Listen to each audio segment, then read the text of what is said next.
All right, welcome in everybody. It is February the 1st. It is the day before Groundhog Day. The day before I'm supposed to, I don't know, what am I supposed to do?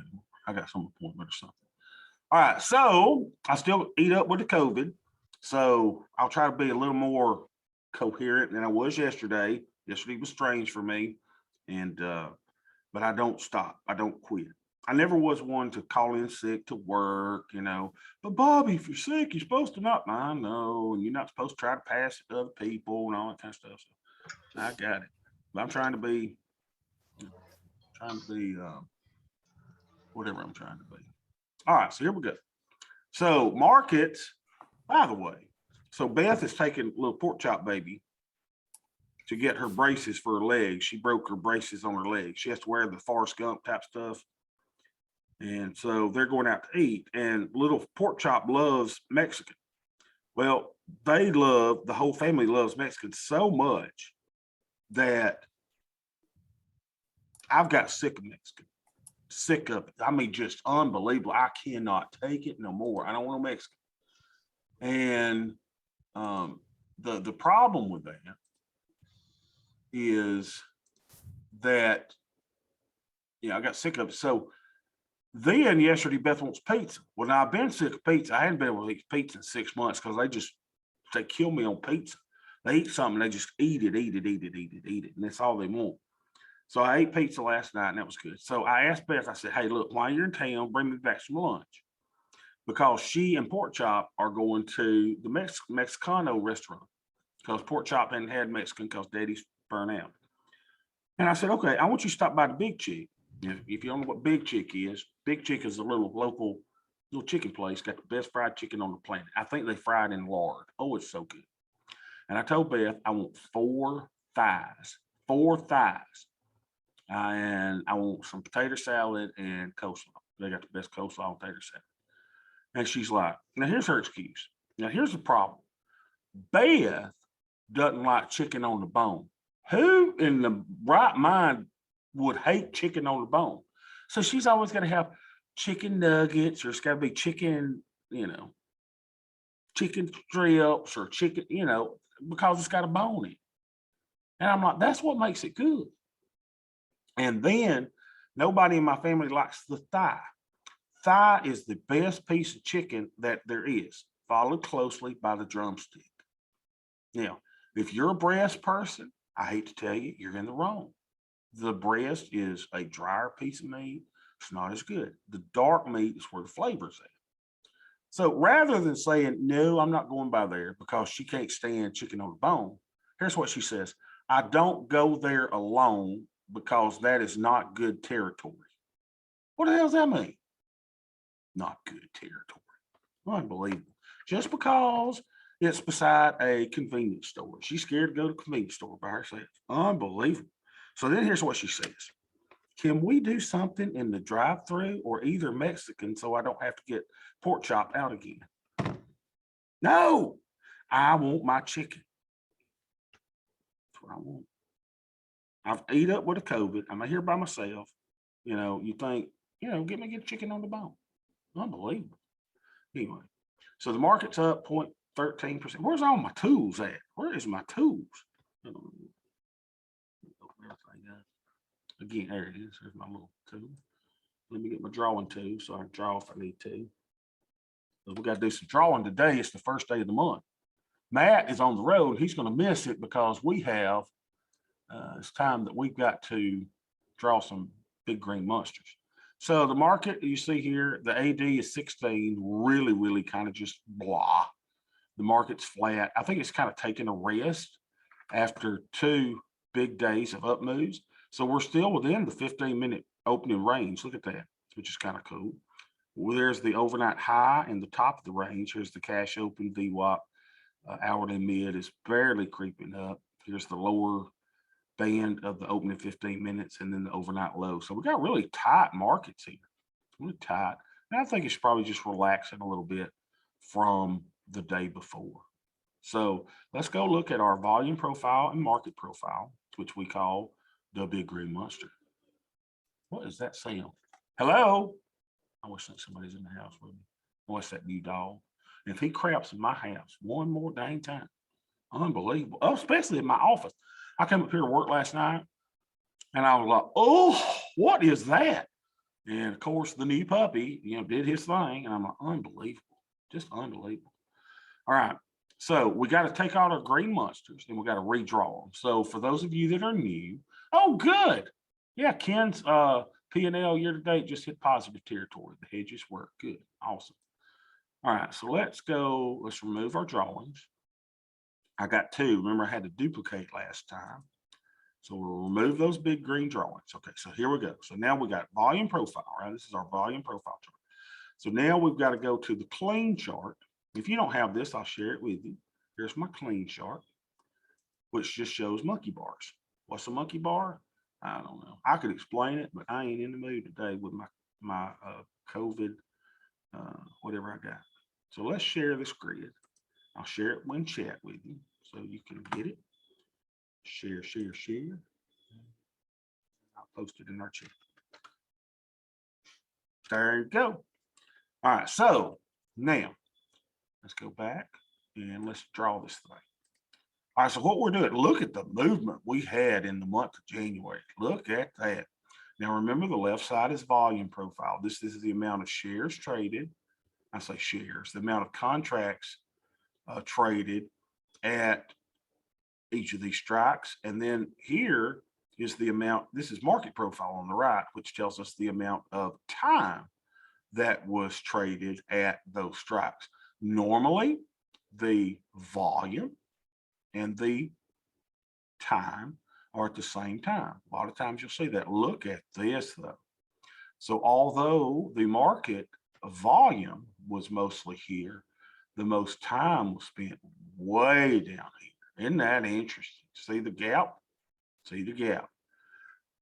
So we've got to draw the big green monster. Now the problem is I am so cloudy right now. I'm not even sure I remember how to do this. So I'm gonna try to do it. All right, here we go. So I go there and I go from something to something. Oh, I go from the bottom to the top. I remember that much. So I go from the bottom and I go to the top. Okay, we'll get it. And that's a good thing. I'm not embarrassed around y'all to say, cognitively, I'm not all here today because y'all, y'all good to me. Y'all not mad at me. All right, so what we got to do, and we're using the month of January, right, to project for February. So then you want to make sure that you get the high and the low for the month of January. Now, the problem is I'm clicking on November. So you got to make sure, who's that calling me? Oh my gosh, that's my professor from my dissertation chair. He's probably sitting there going, Bobby, they have nominated you for a Nobel Prize in economics based on your dissertation. And I can't take that call right now. Sorry, Dr. Kenyon, I'm going to have to say no right now. The Nobel Prize will have to wait. All right, so what am I doing now? So you want to make sure you're over here on clicking somewhere in January when you're doing this H and L, high and low over here. Okay, so let's go put it in. So our high for the month of January is 480825. 480825. What's the prize for the Nobel Prize? Hey, do y'all remember that little formula that I came up with that I thought was probably good for the Nobel Prize and we don't even use it anymore?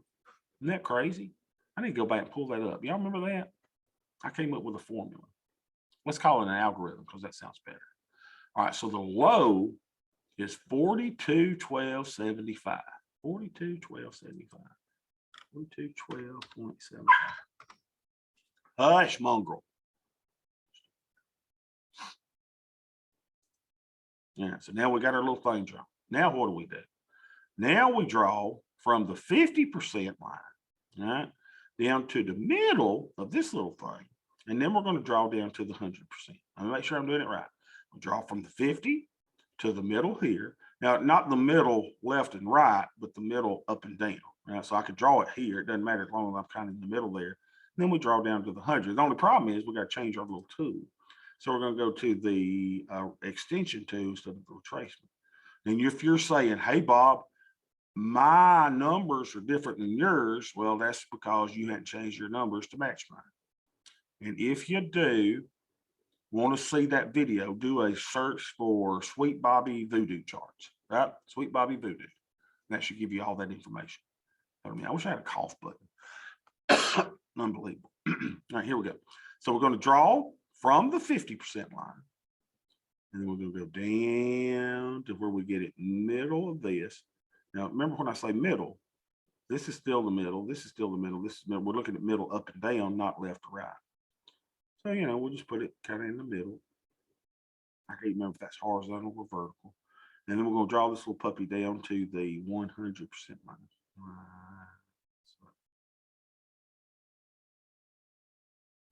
And if any of y'all that are experts in the big green monster, if you happen to notice that I'm slipping a little bit, just if I do something wrong, just say, hey, Bob, you did that wrong, bud, and I'll be fine.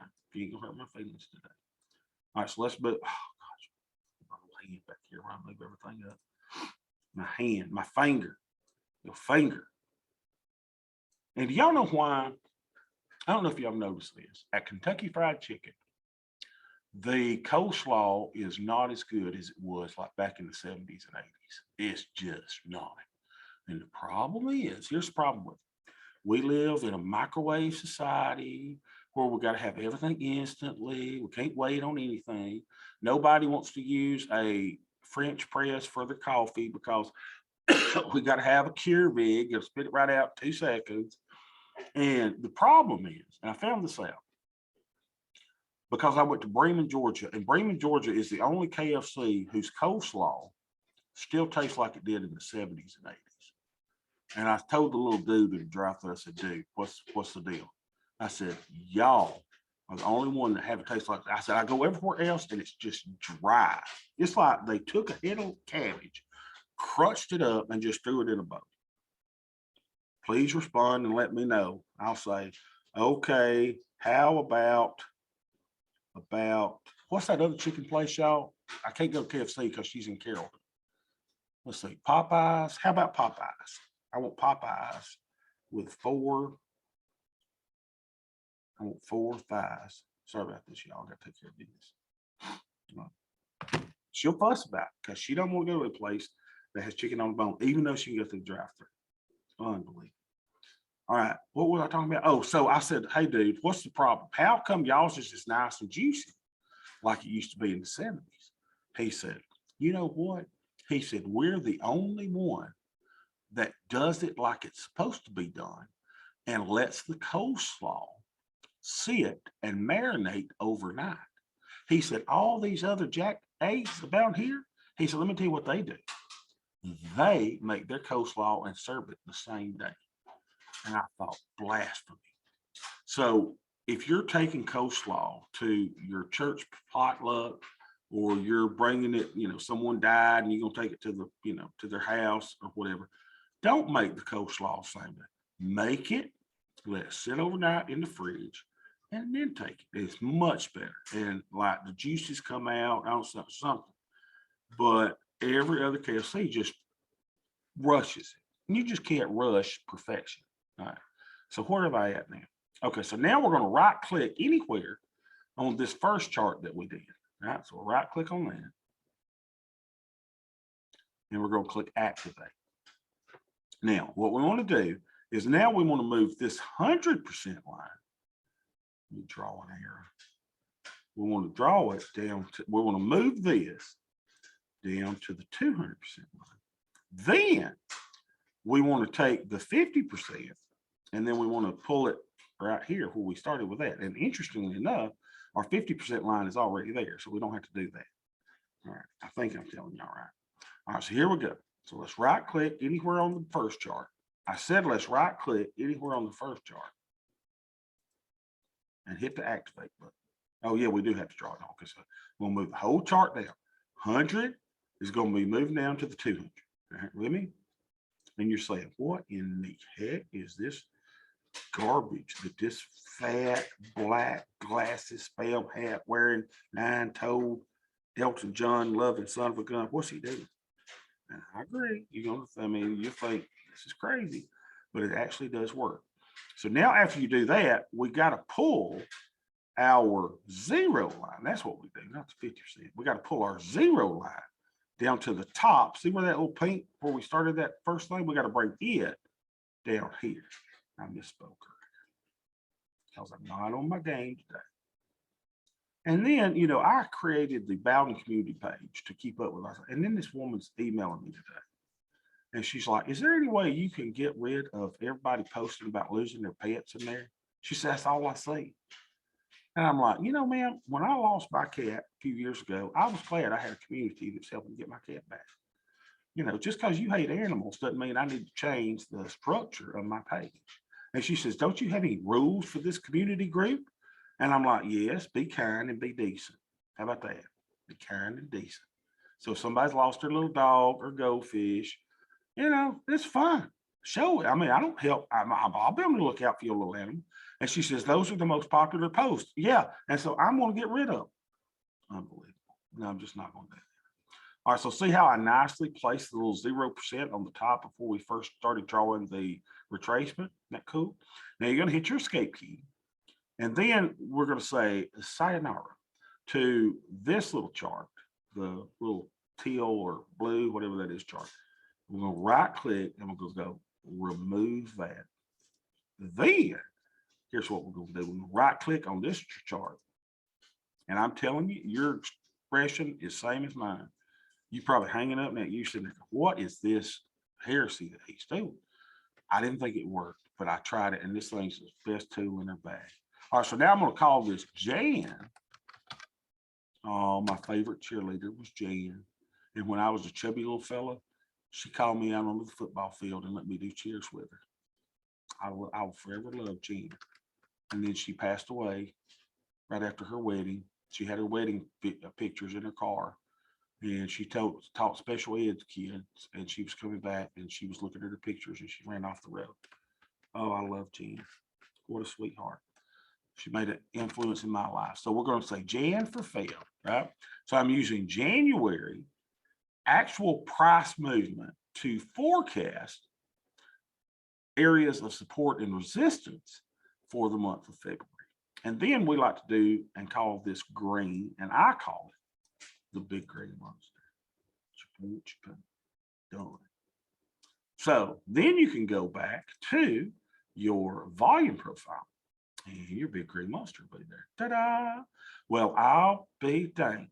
Isn't it interesting that we're bumping our head on a level, bumping head, bumping head, bumping head, bumping head. And we're having a little bit of a battle here at this area. Isn't that cool? All right, so we'll analyze this later, but why don't we do the clean chart? Wait a minute, make sure I did that for ES. I did that for ES. Right?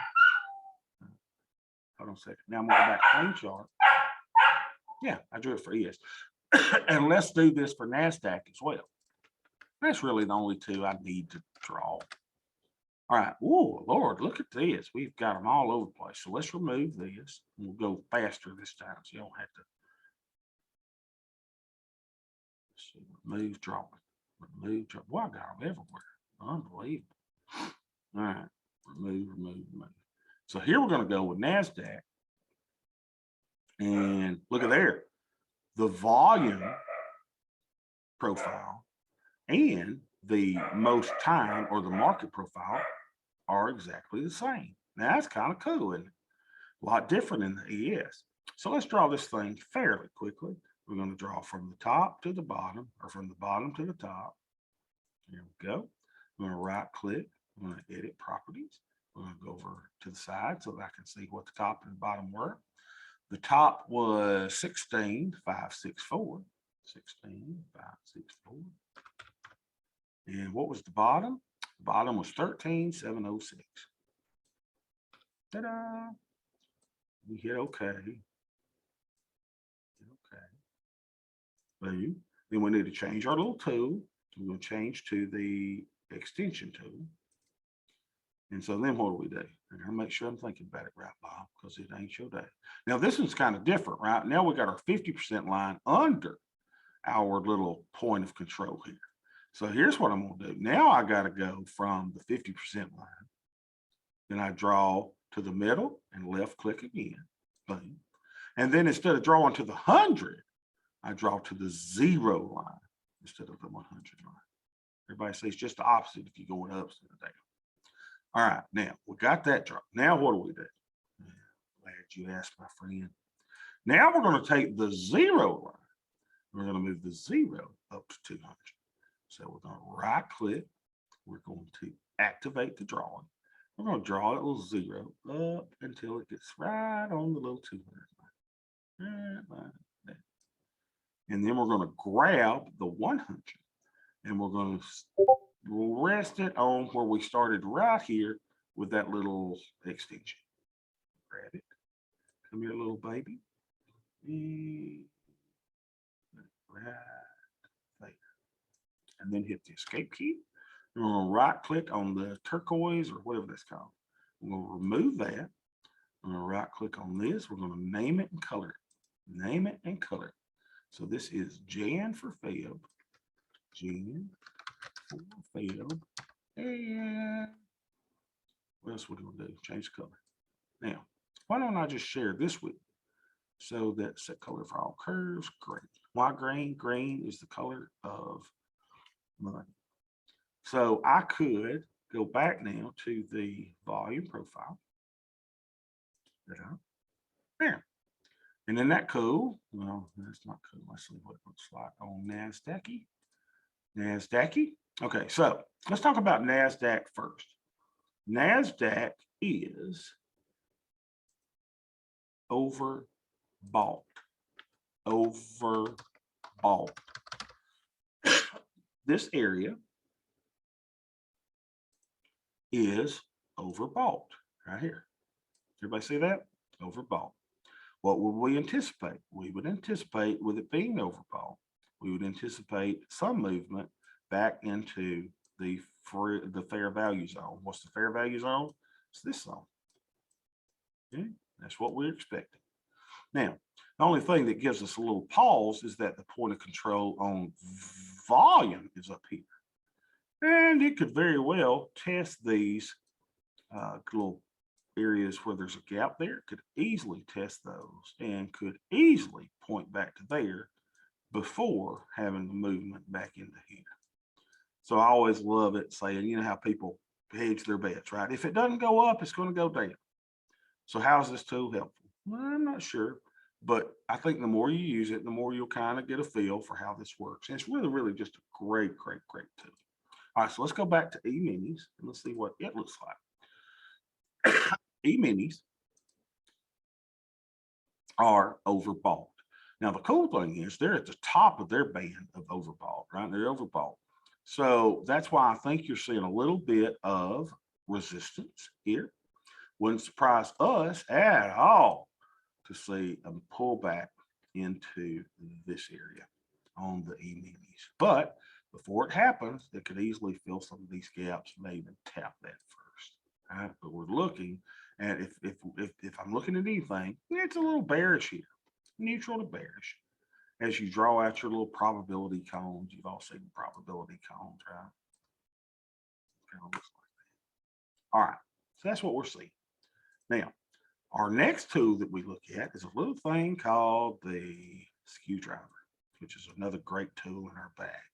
So I think I'm at the 3, 4. So you go closest to 30 days. So you go 29 to 30. And we look for the 20-point SPX trade that is trading for $5.20. Then you look over to the right and you say, well, how far is that away from the at the money stripe?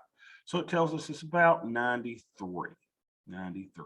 Okay, let's go put that in. Oh man, I didn't put yesterday's in, did I? That's what I think here. Today is 2/1/22. And what I say, 93? Correct me if I'm wrong. So what does this look like? Okay, so we know that this will normalize. This will at some point come back into the average zone, which is around 25 to 35, even though the skew's been a little bit, abnormal lately. We just don't know when this is going to happen. So we could easily go back up here before we go down here, but we do know this will normalize.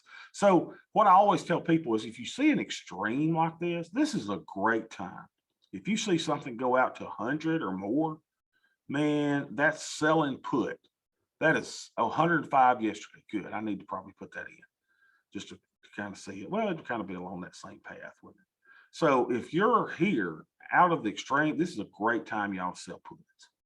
Anytime this is an extreme, because this is an inverse relationship to SPX. This is a skew driver. So if we are thinking that this thing is going to normalize, that means we think that SPX is going to go up, which means the S&P 500 is going to go up.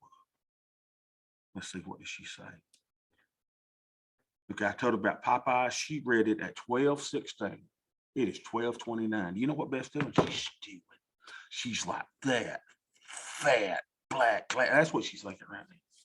Wanting me to get chicken on the bone, because it really just disturbs her that any human could eat chicken on the bone. It's incredible. Have I told y'all the story about the first time I went to Beth's house? She lived on a dirt road in Woodland, Alabama.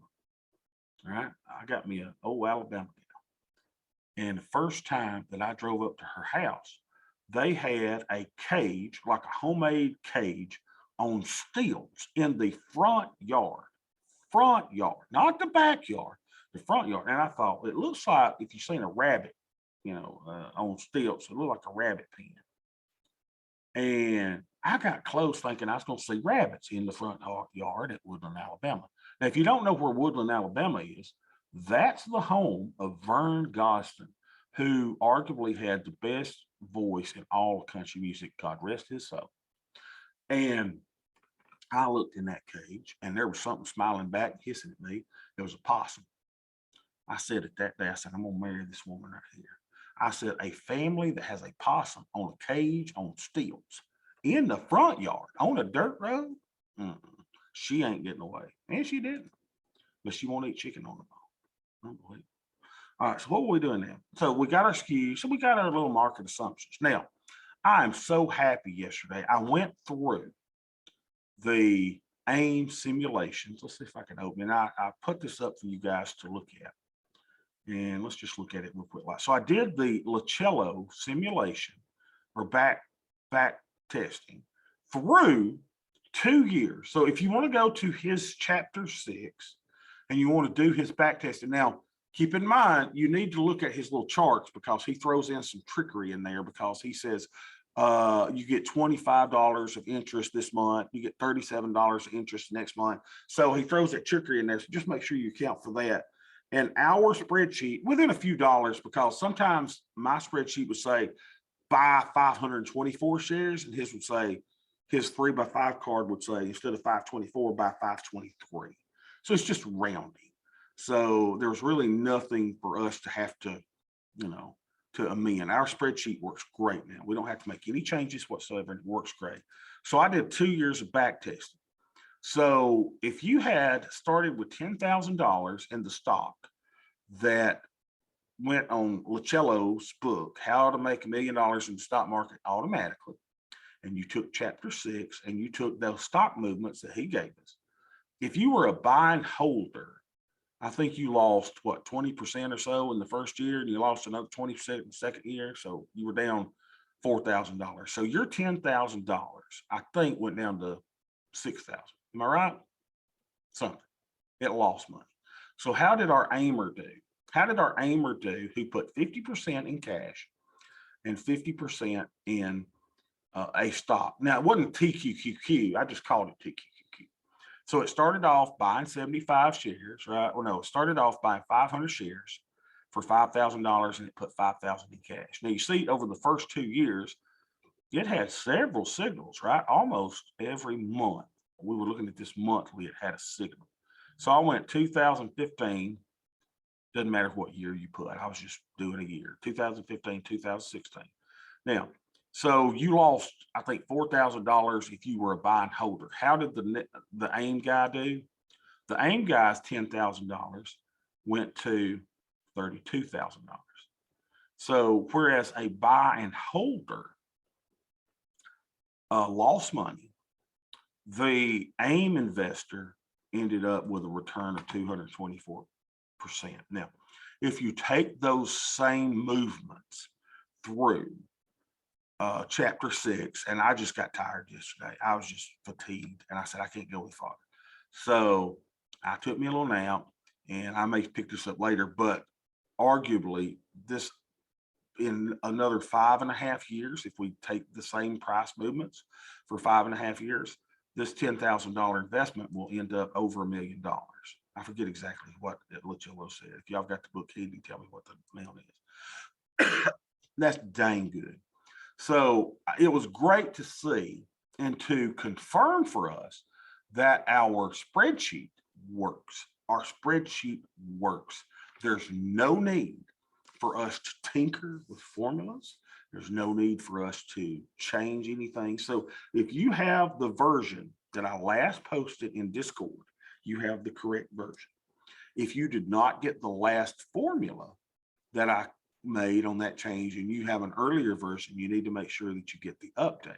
Now, there was something that when I'm laying in bed last night, oh, by the way, I got arrested in my dreams last night and went to jail for 30 years. Why? My mama, and Beth, our community was having a yard sale, and we went around while they were at some function, and we stole stuff from the yard sale. It was the most horrible dream. And I'm going, why are we doing this? We knew this was wrong. And the next thing you know, me and my mama and Beth are going to jail for 30 days. I mean, 30 years. I'm like, for stealing yard sale stuff. Unbelievable, which is totally not like me. Anyway, I took a lot. Beth gave me some NyQuil or something last night, and it messed with me. On top of all that other junk I take, my common gummies, what's that other stuff I take? Starts with the melatonin. Whew, I had some rough dreams last night. All right, and one dream involved soap suds, and I don't want to talk about that. It was too traumatic. So our formulas are correct. There's nothing for you and I to do, right? The formulas. The only thing that I almost put in was saying, okay, if your current cash is not enough to buy the recommendation, don't show a recommendation. So if this thing were to say buy 100 shares, but your cash says you don't have the cash for 100 shares, then it will tell you not to take an action, or to take an action only up to the point that you have cash remaining. But I didn't want to do that because why did I not want to do it? I don't want to do that tweak because I want you to know if a normal recommendation is happening. Now, it's going to be incumbent on you to say, do I have the cash to make that recommendation? But I think that, if it says buy 500 shares and you don't have the funds to do it, you need to say, well, what should I do? Should I ignore the signal? Should I B, add more funds to my account in order to do the signal, or buy what I can? So I'm going to let you make that decision, right? I don't think I need to, unless y'all overwhelmingly and compellingly petition me to make that change. I'm probably not going to make that type of concatenation or whatever that is. All right. So I think our spreadsheet is fine. So that was our test. We'll close that. Anytime you hit refresh stock price, it'll tell you the current stock price, and it tells you what to do. And we don't do anything. So we're good. The only problem is we do have a little bit of negative cash. Dang it. And that is probably from me not having the formula right to begin with. So, hey, I'll pay the piper for that. But the spreadsheet now is correct. So really easy for you to set up. If you got any questions on it, let me know and I'll go over the spreadsheet. All right, so what is there for me to do today? Well, probably not much. So let's go look at everything. Let's see how everything's looking. So we'll look at the forest first before we look at the trees. We've got positive deltas. That's good. Now in this environment, I have put the brakes on my TQQ a little bit because of the volatility, and I've sold the calls against it to make it covered calls. I bought puts, blah, blah, blah. And I rolled those calls up yesterday that are expiring on Friday. Hold on a minute. I feel sick just a little bit. Let me just take a breath. Sorry. The COVID, y'all. The COVID. All right. So I think I'm going to be fine. I sold those and rolled them out to the exact same strike and I rolled it out for another week. So now I've got 10 days on those calls that I rolled out, and I've got 17 days on the puts that I bought, right? So, no big deal there. We rolled that out, didn't roll out these, and we've got 603 shares. So everything looks good there. So, but we did take the brakes off of our shares. For example, if I didn't have these two governors in place, if we're talking NASCAR, then my positive deltas would be 286 rather than the 110. So I really put the brakes on my shares, but I'm really, really happy with that by doing that, especially in these turbulent times. Okay. So that's our TML shares are down a little bit. Our TQQQ is up a little bit. Our VIX hedge down a little bit. Our ES hedges, our Sweet Bobby hedge down just a little bit. And our micros are up pretty big today. So we're up just a little bit, and we're definitely heading back in the right direction after we experienced a little bit of turmoil over the last 2 or 3 weeks. So I feel really good. So is there anything for me to do? No. Theta is positive. I want to have theta at 0 or slightly positive, so that's fine. My deltas are okay. They're not overly positive, especially since we look at everything and go, well, there may be a little pullback into the fair value zone next week or two. So I've muted those a little bit. And my Vega is very, very, very, very manageable. Now, here's what I want to do. And I'm not mentioning any names because I hadn't got permission to, but I want to make sure that you're aware of something on the 111 trades. If you have a short position that is going to expire. So yesterday I had some positions that were set to expire, and I didn't let them expire. Well, I did let them expire. And so my micro futures expired in the money. So what happened? Make sure my head's on straight. Those expired in the money. So I was assigned, I guess is the word, assigned short futures. So it assigned me, I think I had 4 puts, so it assigned me 4 short micro futures. So I didn't panic or anything, it happens sometimes. I didn't close them. So all I went in is I went in and bought them back. Now I could have closed those before and wouldn't have had to worry with it. Now, if you're doing this in SPY or you're doing this in some other, stock, or you selling, but you never, my rule is never, ever, ever, ever allow a short option to expire in the money. If not, then assignment can happen. And then if you got several of those things, and you could have several hundred shares assigned to you, and you say, yeah, but Bobby, what if I've got the longs that are under there too?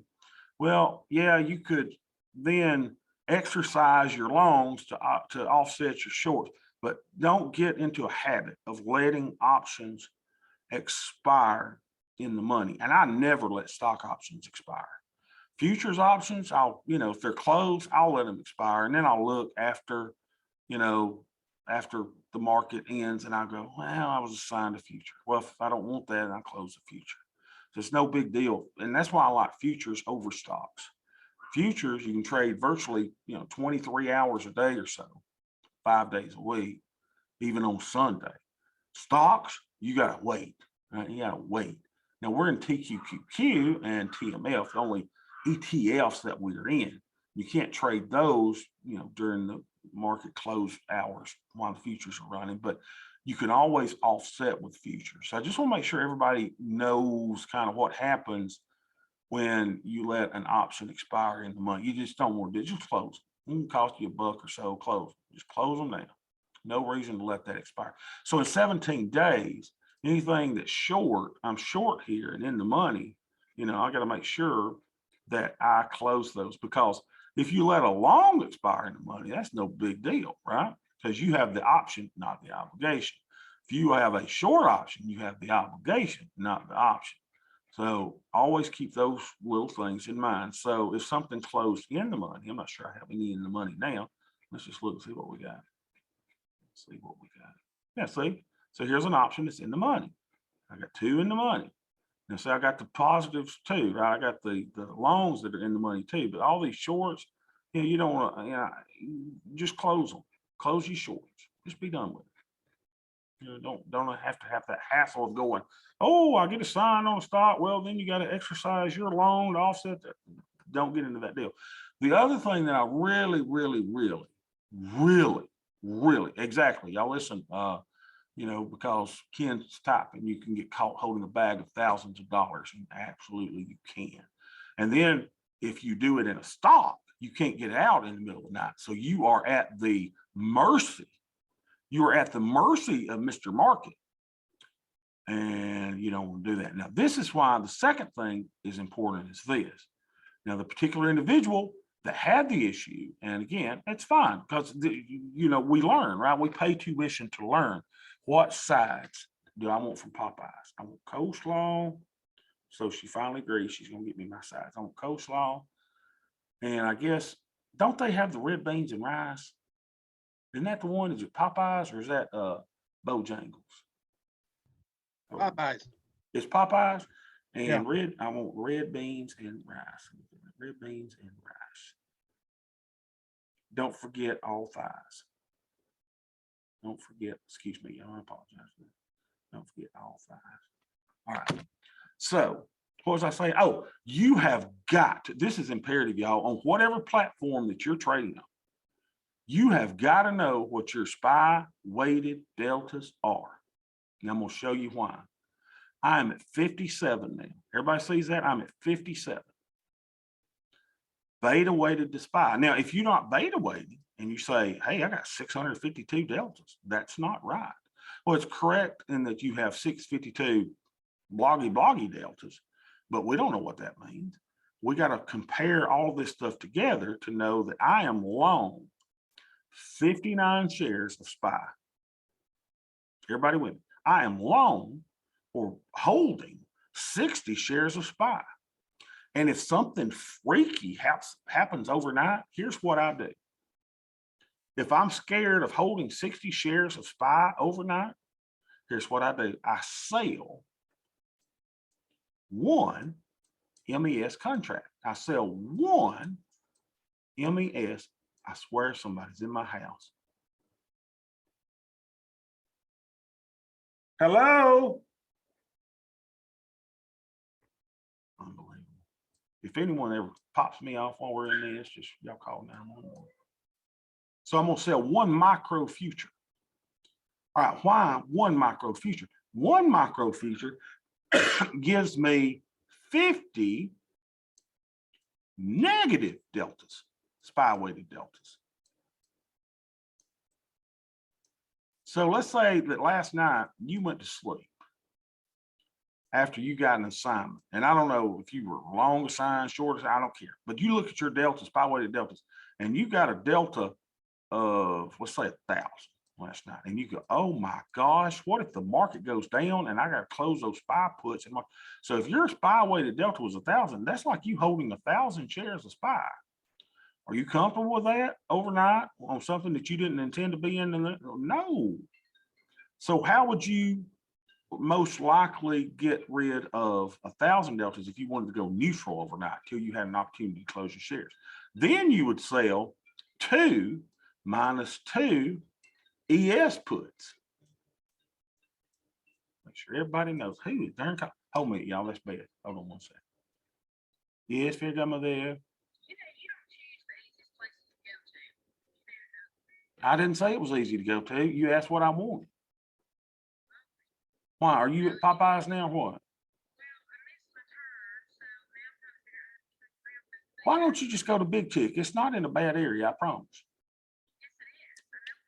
Okay, Beth. Well, listen, I'm in my class right now, so I love you.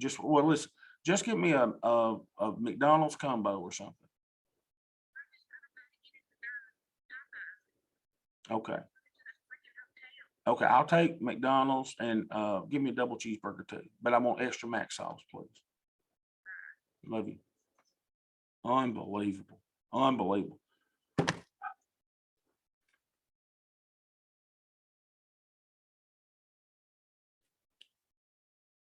How do you not know how to drive through the Popeyes drive-through? How? Huh? All right. Yeah, exactly, Ken. Listen to this. Everybody needs to know how to get out of messes like this. Let's say you get assigned something and your deltas, or you got to know your deltas. Number one, you got to know your deltas. You got to know your SPY weighted deltas. If your platform doesn't allow you, and I would imagine every one of them does, but if you don't know how to do it, you got to find out today. You got to call your broker. You got to find on your platform how to do this. Now, the good thing about Tastyworks is they automatically do it for us, right? I mean, that's the deltas that they normally do for, it's the default. Here, we've got to click beta weighting and then pop in SPY. So if you wake up and or after the market closes and you can't close your things and you're positive 1,000 deltas, then you got to neutralize that. And you've got to realize that you got to sell, if you want to neutralize fully, to ES futures, not options, futures. Okay. And I'll show you how to do that too in a second. So let's look at this for a second. So how do I know this? Well, I just know that one ES future is 500 SPY weighted deltas. All right. SPY, and I'll even use the delta sign like I actually know what I'm talking about. All right. So it's 500 SPY weighted deltas. So if you're plus 1,000, then you got to, sell 2 of these. Now, if you're negative 1,000 deltas and that scares you overnight, then you can neutralize yourself by, if you're negative 1,000, then let's see, by buying 2 ES futures, right? So any questions about that? You got to know this. You got to know this. This is important. This, because we're all going to get in messes. We're all going to get into mess. You just got to know how to get out of the mess. Now, how does one trade futures? Number one, you got to make sure that with your brokerage company that you got all the permissions, the level 3 or whatever it is that you need. If you just got a standard account and you don't apply for futures privileges and all that stuff, then you're not going to be able to trade futures to get out of the thing. So here's what you got to do. You got to answer some questions. What's your experience? What's your this? What's your that? And I'm just going to tell you like it is. I don't believe in lying to anybody. But if you tell them you ain't never traded the future and you don't know what you're doing, then guess what? Guess what's going to happen? They're not going to give you permission. They may even make you take a test or do some training and all this stuff. So you need to tell them that you are the freaking Tom Sosnoff of the futures world. You are the Tony Batista, baby. You are, your stuff. You've been training in this, doing this stuff at your other broker, whatever. I'm just telling you, because you don't want to not have the ability to not get out of trouble when trouble hits. All right. So how would you trade a future? All right, well, let's go see. Make sure y'all know how. All right. So here's the little micro thingy right here at the right. We did our micro. So here it goes, futures. See this? Futures all, and it says spread single. So you could click here, right? And then you could say bid or the ask. So depending on what you want to do, you could click the ask and it's going to get you to buy a future. See that? Or, and make sure it says 1 for God's sakes. Everybody with me? And make sure you're in the micros. 1. You're buying a future. Or you can just go from here and just go negative and then do 0, right? To do that future. And then it's just like any other thing. Confirm and send. Confirm and send. Now, where I prefer to trade my futures is I prefer to trade my futures from the chart. And I actually have. When do you take them off? When you no longer need it, Dwayne. When you no longer need it. So what's your assumption? In other words, when we're talking about you're in a pickle, you just took assignment of 1,000 shares of SPY because you had 10 in the money SPY options. And oh Lord, what do I do? Okay, well, you go to the futures market to balance those out. And then once you're able to unload your shares the next day, close those shares out, then you can unload those futures, right? So here's where I like, but that's a great question. That's a great question. When do you take them off? When do you take them off? So as you'll see, I've got on one right now. I've got on a little micro future, and I have an ES trading with, now some people call it the dome, some people call it the dumb.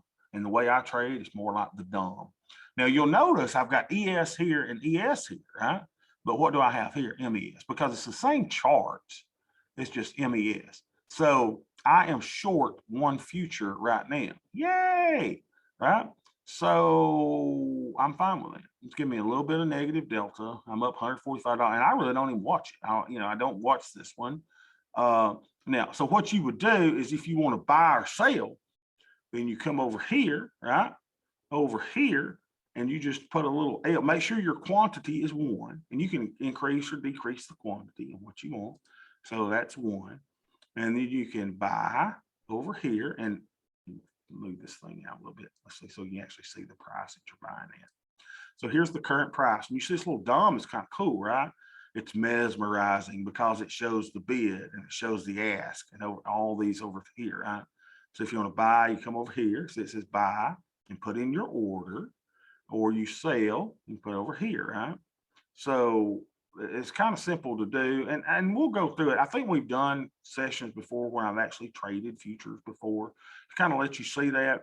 And then if you want to just get out of everything, always before, if you're thinking that you're out of everything and it says, that you're out, make sure you always hitting the flatten button. Flatten button gets you out everything right now at the market. But I don't hit the flatten button if I'm in a position. If I go, okay, it says I'm a position, I don't hit the flatten from there. I would put in I'm short of one, so I would say, okay, I'm gonna buy it back, and I'll just move my little buy here, close to where it's at. But you got to know how to do that. You have got to know how to do this to get yourself out of trouble, because we're all gonna get in trouble. Maybe you're sick. Maybe you got the coronavirus. You're eat up with the Rona, and whatever happened, you out feeling good. You kind of off your game like I am today. Stuff's gonna happen. So you just gotta be ready for it. You gotta make sure you got futures permission. You gotta know how to do this. So if you want to do your trade in futures like you normally do, like we normally do with buying or selling shares, do it here, right? Now, which one do I buy, Bobby? We got all kind of different expirations here. You go where the volume is, baby. Where's the volume? Am I going to go to this future? Oh, heck to the no. Am I going to this one? Oh, heck to the no. I go where the volume is. Here, it's easy to tell which one you're going to trade at 45 days. It's not an option. You actually own the future. And then when you're able to unload your short shares or long shares or whatever you got assigned or put to you for the day, but that should really never happen. I want y'all to get out of options, short options, before you get assigned. So, if you got something coming due, Thinkorswim sends you a little email saying you have expiring options. And you go, oh, okay, I probably need to look at that. Yeah. And then just look. And that's why I've got this days here. So days tells me that, okay, I'm good. I got 17 days on this. We're good to go. 26, I got nothing expiring there. And you look at your ES options. So 17, 45, I'm good there. What about my TQs? I got 10 days and 7, right? That are going on. Now 17. I don't have to worry about these because these are long options. Don't have to worry about those at all. Exactly, Jim. You always got to know where that exit door is. Always. And the good thing is, in a period of uncertainty where the markets are going crazy, it's really easy to adjust your deltas and get flat. Let's go flat, baby. That market goes crazy and I don't like my deltas, what they are, I can easily go flat by working in the futures markets overnight, whereas everybody in the mama is scared to death because they can't do anything until tomorrow. You and I can do something. Oh, my SPY position is going to be down tomorrow. Well, go to the futures market to neutralize it. And it's really a beautiful thing that we are able to do this. Now, am I the best on doing it? No, I just know enough to be dangerous. Know enough to be dangerous. So I hope that helped you today. It's because it's really something we need to, and that's good. And I don't want anybody to be ashamed of asking questions, right? Because I don't know it all at all. God, there's more that I don't know than I do know. But I do know because I've got in trouble enough myself to where you wake up and go, oh, I got a sign. That's the scariest thing to anybody. So, don't let it scare you. Go to your futures markets, neutralize yourselves, neutralize your positions, but let's try to not let that happen to begin with. Let's try to not take assignment. Let's try to, unless you want assignment, if you're selling, let's say you hadn't got into the TQQQ game with us so far, you're not yet building your empire of TQQ, then you want to build an empire. What should you do? Well, probably figure out how much of a percentage you want to put in TQQQ. If that's over 100 shares, then you should sell a put to get in. That's exactly what you should do. What expiration? Whatever you want. You could, how quick you want to get in. You could sell one expiring on Friday to get in. That'd be kind of cool, right? And get in at a better price than you could buy in the market today. What if you don't get a sign? Hey, do another one, roll it out for another week. Collect that income. Pay me, baby. Pay me. So all kinds of stuff that you can do. There's a lot of stuff that you can do. So have I left out anything or anything you'd like to see, or anyone got any comments on this? Ken, you got any comments at all? Did I miss everything? Miss anything?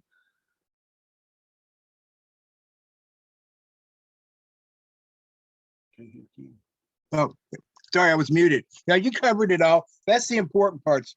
Is this is very important, learning how to deal with an assignment, or you make a mistake. Anything you do is a mistake. The policy, get the heck out as fast as you can, because over time, if you accidentally make money or you lose money because of the mistake, they'll average out. So don't try to be cute and try to go out in the limit order. Just out at the market. You make a mistake, you get out. And if you can't do that because the market's closed, what Bobby described is that's how you do it. And back when I was doing my gunslinging days, I've been caught with 10 or more contracts of SPY getting put to me. And that is not a fun feeling. Yeah, so that's over 1,000 shares, right? So, yeah, it's not fun at all. So we just got to know how to get out. When crap hits the fan, how do we get out? And that's what we do. One other comment about that is that when we're swinging these options contracts around and whatnot, we forget that we are working with highly leveraged instruments. So you may see that number 1 in your quantity, but like the one contract of SPY is 100 shares, 10 contracts. Well, that's a puny number 10. That's 1,000 shares. So don't be fooled by those numbers. You're swinging a big bat, whether you know it or not. Yeah, it's kind of funny. I had my Alabama students, their first assignment was to sell a put. And it's so funny, some of them didn't change the default amount from 10 contracts down to 1. So they were selling 10 contracts. And some of them were doing it on some large stocks, So the buying power required is more than the buying power that they have in the entire account, just on 10 contracts. So they get big really, really, really quick. And that's why my default on everything, I like the one contract for these accounts that we do. I just, it's just what it's comfortable. You can always bump them up if you want to, but make sure you got it there. You just got to know how to get out. Make sure you know what SPY weighted deltas are, so you can comparing apples to apples. Make sure you have futures permission. Know how to get in and out of futures. Now, the cool thing about the micro futures is we didn't have them until a year or two ago. So it used to be a lot more difficult because you sell a big future and it was 500. That was the minimum you could do. So that was a big meatball. And most of the time you wouldn't need that many deltas one way or the other, 500 or more. So now the micros allow us to make changes in 50 SPY weighted delta increments, which is so much better, so much better. All right. Thank y'all for hanging with me on a difficult day. I'm thinking I'm gonna get my Popeye's chicken. I'm not. I know I'm not. She's going somewhere else now. But it's been a great day, and I hope y'all have a wonderful day, and I will see y'all tomorrow.